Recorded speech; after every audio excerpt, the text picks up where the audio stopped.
Hi, I'm Dino, and thanks for stopping by to check out my channel. If this is your first time here, I'm so grateful to meet you, and if you're returning, welcome back.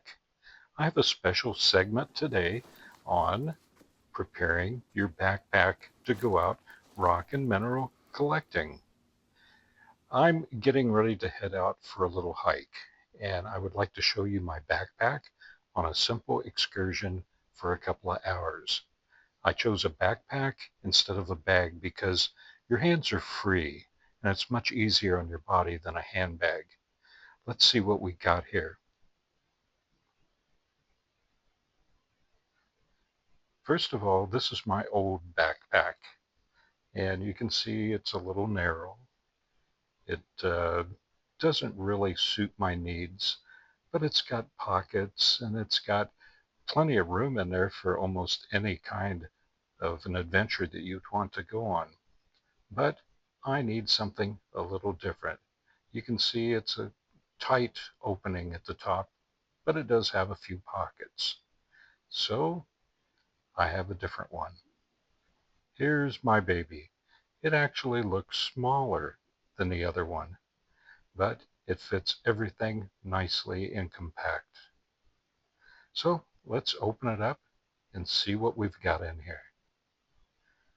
Well, the first thing you really need is a towel. And we'll make a list here of all the things in order that you would need to put in here that's priority. A canteen, you need some sort of a water bottle, a first aid kit, a hammer, a pair of gloves, and a scratching tool or a claw tool, and a small shovel. You don't need a big one right away. And of course, for people with me with special needs, I need a seat. Old people need seats, and this backpack fits the seat. The other one would not. Let's see what we have here. And a hat with a big brim on it, and a waterproof rain jacket with a hoodie. You never know when it's going to rain. Some sanitation wipes, snacks, and paper towels, some aluminum foil, a little bit of twine, a screwdriver or a chisel, and some brushes. You can use a toothbrush or any kind of a brush that you want to scratch dirt and things off. Plastic bags, more plastic bags. We have Ziploc bags.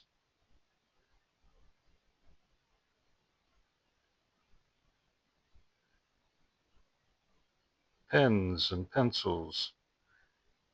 And if I can get it out, we have a little notebook here to jot notes down. And my favorite is my old Rocks and Mineral book. These are some cards that you can put in with your specimens to show what they are and where you find them and what it is. And that is everything that is in the bag, my friends. So now we will take and make a list so that you can go one by one and get yourself prepared. It's a very simple thing and you're going to have fun. I guarantee it. Okay, now that we've got a visual of everything that's in the backpack, let's go over the contents that you need, the most essential things that you need. As we mentioned, the first thing is a towel. Second is a canteen or a water bottle. The third is a hammer. Fourth is a first aid kit.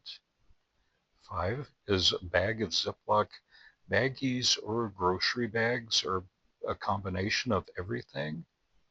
Pen and paper. 7, a small shovel. 8, a claw tool. 9, gloves. 10, some twine or string. 11, snacks. 12, safety glasses. 13, rock and mineral book, anything of your choice that you prefer. 14, any kind of a brush, toothbrush, a cleaning brush. 15, paper towels and some aluminum foil. And with all of this, you shouldn't be more than 4 or 5 pounds. Remember, your water is the heaviest thing that you're carrying. Everything else is light. If your journey is just to the park down the street for an hour, you won't need as much as an all-day 6-mile hike in the wilderness, so equip yourself to your needs. The other thing to consider is your attire or clothing. It's really up to you if it's a hot day or a cold day in the area that you hike in. I have been in just about every climate that's in this world, and there's too many angles to cover since today my focus is just on your backpack. So however you dress and whatever you take with you really depends on where you're planning on going. I would like to make a note to wear rugged but comfortable footwear no matter where you're going, especially in rocky, rough areas. Nothing less than sneakers. Always consider your water as your first priority. Second is your comfort, and for longer events, your nourishment. Never overexert yourself and pace yourself to your abilities. This is not a race. In fact, you will discover more the slower you take your journey. Be safe, especially around water and the sun. Sorry for all these disclaimers, but I never wish anyone to get hurt or in harm's way. Okay, let's start arranging our bag. It's really just basic common sense. Heavier things on the bottom, lighter things on top, and what you use the most should be the handiest to get to. If you got small pockets, maybe store the paper items there for less chance of getting wet. I always use Ziploc bags for my paper items as a safety to keep them from getting wet. When I lived in Arizona, I really didn't have to worry much about rain, but when I lived in Idaho, Alabama, and Florida, it can start out a sunny, nice day and it could end in rain in the afternoon. Nowadays we have these weather apps, but sometimes they lie. Of course, you can unintentionally collect. And what I mean by this is sometimes you're not at all prepared for collecting. Maybe you're going out to get groceries and you get out of your car, and sometimes they have like these fancy rocks and things that they use for decorating, and you might see something there that catches your eye. It's out of the ordinary. At one time, I did find a piece of carnelian stone in a parking lot. If driving down a road that has been cut into a hillside, you'll see lots of raw rock that has been exposed, and you can poke around that and you can find results. Rivers, lakes, they all offer lots of places to search, and not just by the shores, but away from the shores, the little ravines. Don't just look on top of the ground, roll things over. Maybe there's a piece of wood, roll it over, scratch underneath of it. You find something that maybe no one else has seen before. Okay, now that we have all that behind us, here is the basic setup for a couple-hour journey for collecting. The first item is the simple old towel. If you get wet, you can dry off. If you're hot, you can wet it and cool yourself. You can wrap it around your neck if it's hot or if it's cold. You can put it over your head for shade. Fold it up and you can kneel on it. You wash your hands and you can dry with it. There's so many things that's really good to have a towel for. Second is I can't emphasize enough the need for water, and not just for drinking, but cleaning yourself, and to sparingly use some of it to rinse off your specimens to see what they are. The third is the hammer. You don't need a big one or a heavy one. You're not going to dig a mine, at least not yet. You don't need an expensive hammer to break a rock. A cheap claw hammer works just fine. My hammer does look like a geologist hammer, but it's actually a brick mason's hammer. When I was a small child, I thought I needed a rock hammer to go out and collect. So my dad, he bought me this one in the 1960s. He let me choose it, and it was about $2 or $3 back then. But it really does look close to a geologist hammer, and it works just fine to break a rock. Fourth is a first aid kit. You just never know when you might get a cut or a scratch. And I always keep my sun blocker in it. And you'll notice in here, it shows all sorts of different things that for anything, you can have aspirins and your medications and things that always have at least a small first aid kit with you. Fifth is the bag of Ziplocs. Perfect to keep papers dry, a good way to be organized, and a very good way to store your specimens. And you throw in a few of those plastic grocery bags, and you've got everything you need to hold things. Sixth is just a simple pen and paper. Sometimes you got to make notes where you find things and when. And then once you write this down, take and put it in the little baggie with your specimen. And you can use pill bottles for putting specimens in. A small shovel. I used to have a metal shovel, that army type that would fold up, but it was very, very heavy. So I recommend, at least to begin with, a cheap plastic gardener shovel. You can get these things for like 99 cents at Walmart. Cheap, light, it moves dirt. That's all you need. Like I said, you're not going to dig a mine. Next on the list is a claw tool, and it's just like the little shovel. A plastic one, it does fine. All you're doing is you're just scratching dirt and debris away, and it's like 99 cents at Walmart. So it's a handy little guy to have. You really need to have some gloves. There's lots of pluses to having gloves. It keeps you from getting cut by sharp rocks, or if there happens to be a piece of glass in the dirt or something, it keeps you from getting cut. It keeps your fingernails from packing full of dirt and looking all nasty. And generally, it's a safety thing. A little string or twine is just a nice thing to have for several reasons. Maybe there's a branch or some twigs that you need to hold back and you don't want to break them. It's just a nice thing to have in there. For a short walk, even just a couple of hours, it's good to have a little snack. A few crackers, some cookies, a piece of candy.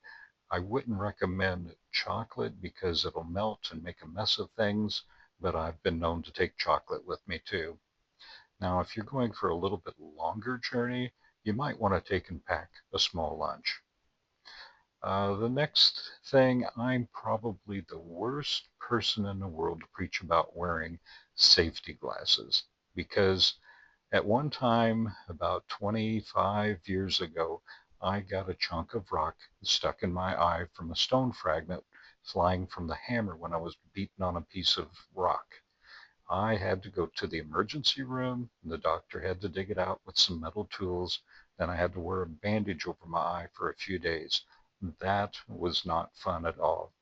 I always thought, nothing will ever happen to me. I'd blink and, things would just roll off of me. I was wrong. So now I don't wear them all the time, but when I'm swinging a hammer to crack things open, you bet I do. Wear those safety glasses. I like to have my little rocks and mineral handbook. I love this little guy. I don't know, maybe it's my thing and not yours, but it gives me some clues to a few things that I come across out there. And for me, it's nostalgic. They have newer versions of it, but I'd recommend getting a little paperback one, something that is small instead of like a hard copy. And it's very valuable to have. You learn a lot from it. And it's really handy to have at least a toothbrush to clean dirt out of crevices on rocks and to wash them. And you can kind of see what the rock or mineral really looks like. But any stiff brush will do the trick. And my last thing I find very helpful is a handful of paper towels folded and tucked inside a Ziploc baggie. They're handy for everything. Yeah, you might need to blow your nose, clean your glasses. If the towel is wet, at least you got dry paper towels. And if you're out in the boonies somewhere and it's toilet time, well, you got your paper towels and Ziploc bags to put it in. Always try to do your business before getting out there, if at all possible.